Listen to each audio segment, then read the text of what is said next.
Good evening. My name is Sean Jenkins. Tonight, we're going to go on an adventure with the great John Muir. In the summer of 1880, Muir took his second trip to Alaska to explore what is now Glacier Bay National Park.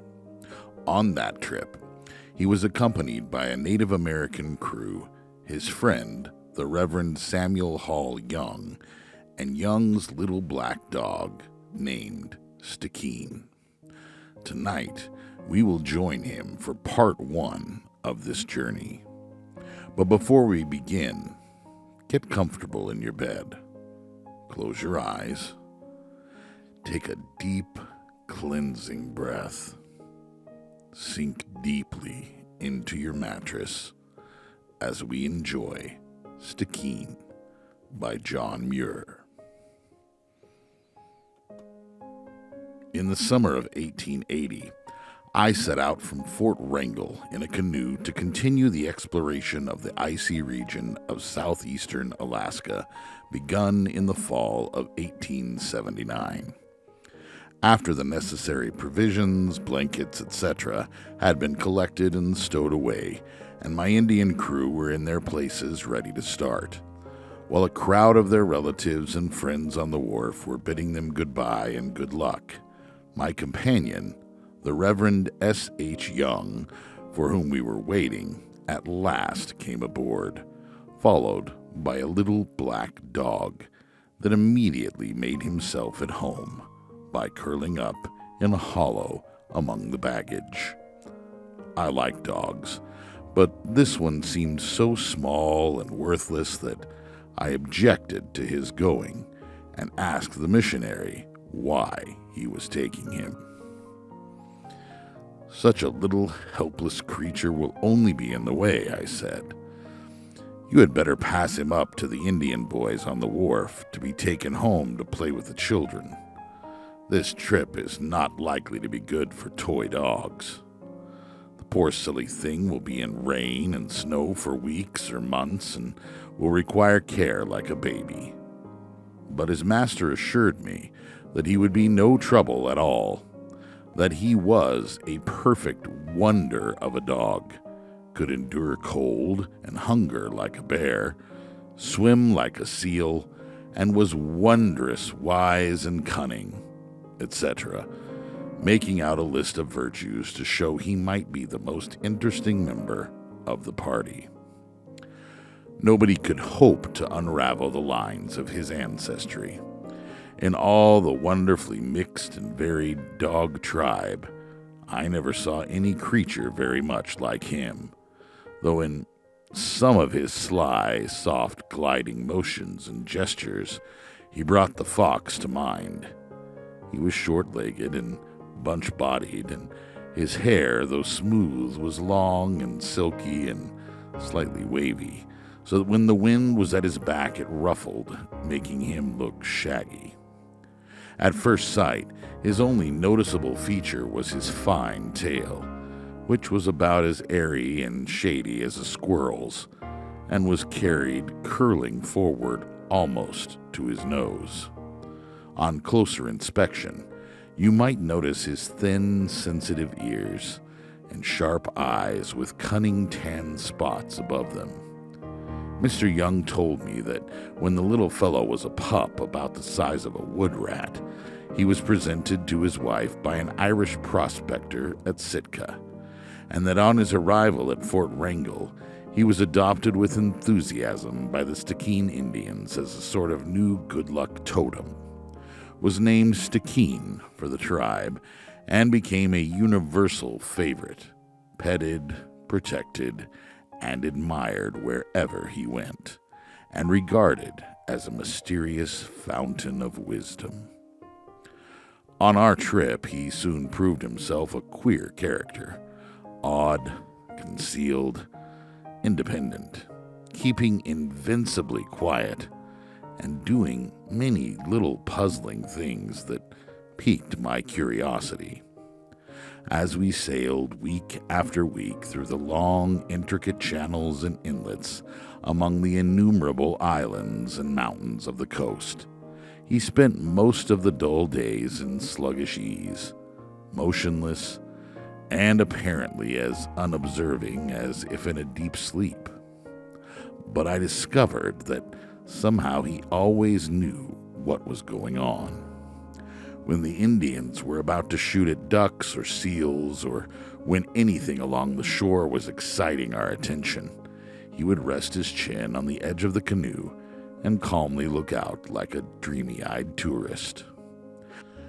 And when he heard us talking about making a landing, he immediately roused himself to see what sort of a place we were coming to and made ready to jump overboard and swim ashore as soon as the canoe neared the beach.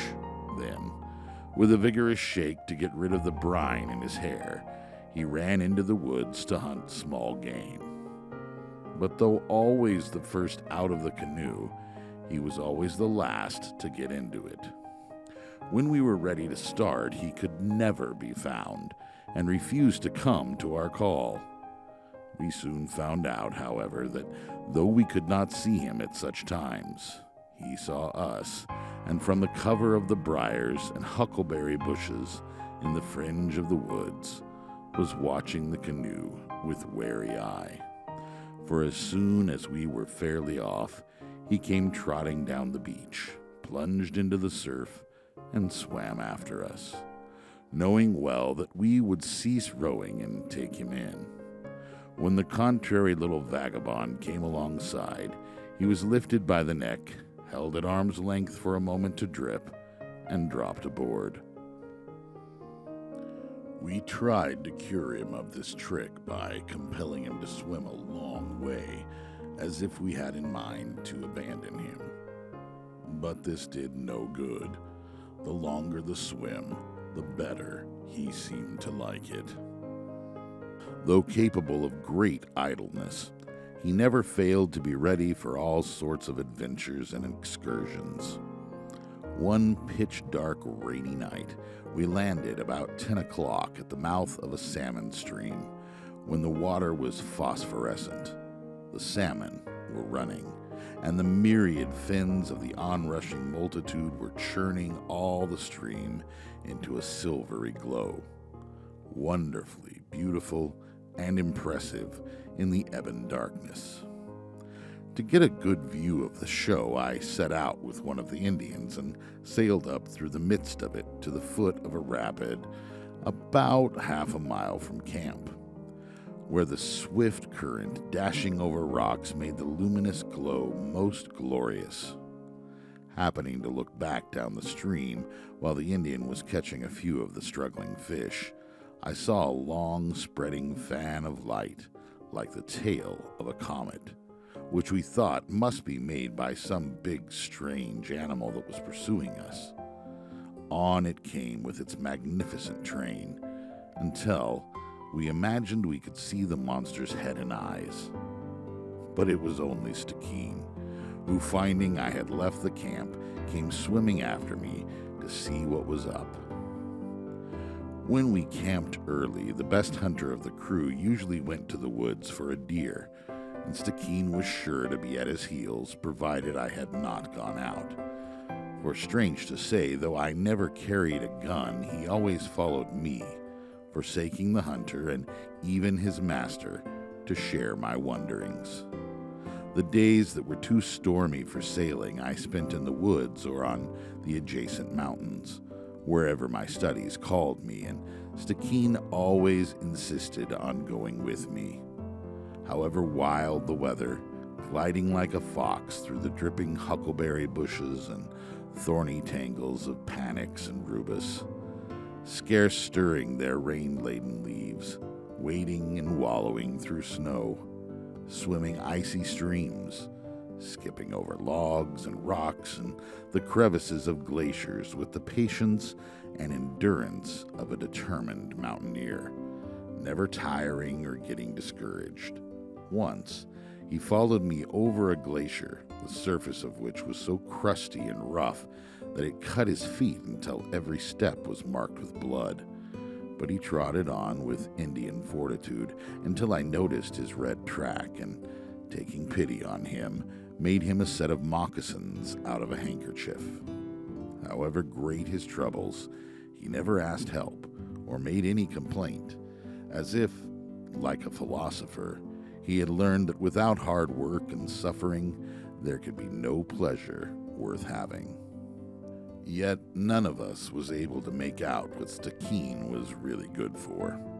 He seemed to meet danger and hardships without anything like reason, insisted on having his own way, never obeyed an order, and the hunter could never set him on anything or make him fetch the birds that he shot.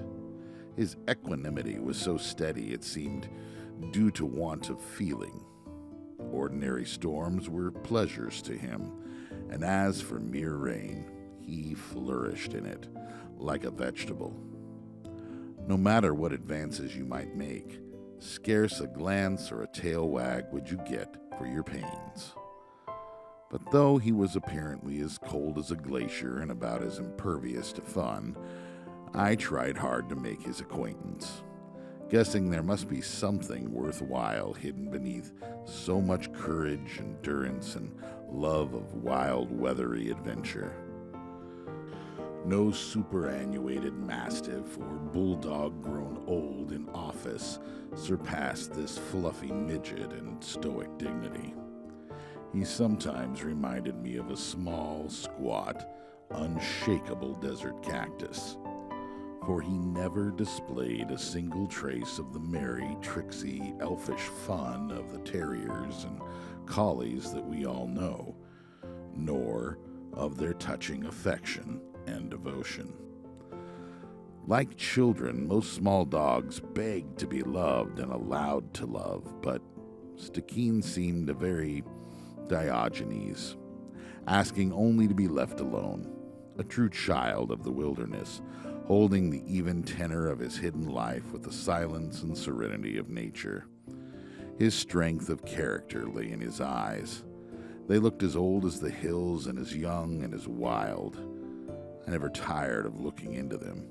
It was like looking into a landscape, but they were small and rather deep-set and had no explaining lines around them to give out particulars. I was accustomed to look into the faces of plants and animals, and I watched the little sphinx more and more keenly as an interesting study. But there is no estimating the wit and wisdom concealed and latent in our lower fellow mortals until made manifest by profound experiences, for it is through the suffering that dogs as well as saints are developed and made perfect. After exploring the Sumdum and Taku fjords and their glaciers, we sailed through Stephen's Passage into Lynn Canal and thence through Icy Strait into Cross Sound, searching for unexplored inlets leading toward the great fountain ice fields of the Fairweather Range. Here, while the tide was in our favor, we were accompanied by a fleet of icebergs drifting out to the ocean from Glacier Bay. Slowly, we paddled around Vancouver's Point, Wimbledon.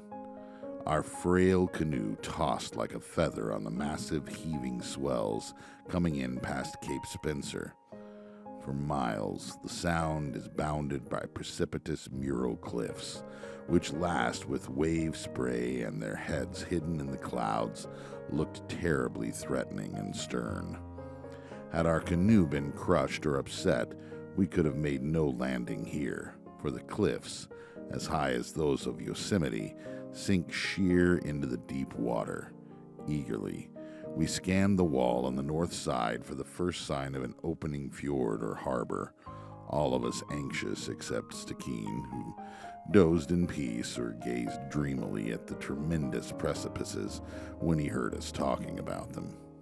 At length, we made the joyful discovery of the mouth of the inlet now called Taylor Bay, and about 5 o'clock reached the head of it and encamped in a spruce grove near the front of a large glacier. While camp was being made, Joe, the hunter, climbed the mountain wall on the east side of the fjord in pursuit of wild goats, while Mr. Young and I went to the glacier. We found that it's separated from the waters of the inlet by a tide-washed moraine and extends an abrupt barrier all the way across from wall to wall of the inlet, a distance of about 3 miles. But our most interesting discovery was that it had recently advanced, though again slightly receding. A portion of the terminal moraine had been plowed up and shoved forward, uprooting and overwhelming the woods on the east side.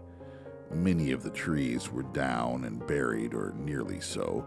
Others were leaning away from the ice cliffs, ready to fall, and some stood erect, with the bottom of the icy plow still beneath their roots, and its lofty crystal spires towering huge above their tops. The spectacle presented by these century-old trees, standing close beside a spiry wall of ice, with their branches almost touching it, was most novel and striking. And when I climbed around the front and a little way up the west side of the glacier, I found that it had swelled and increased in height and width in accordance with its advance, and carried away the outer ranks of trees on its bank. On our way back to camp after these first observations, I planned a far and wide excursion for the morrow. And that's where we'll leave John Muir for this evening, as he and Stikeen are enjoying their time in the wild Alaska wilderness. Good night. I hope you rest peacefully and dream of silly little dogs in wild, adventurous places.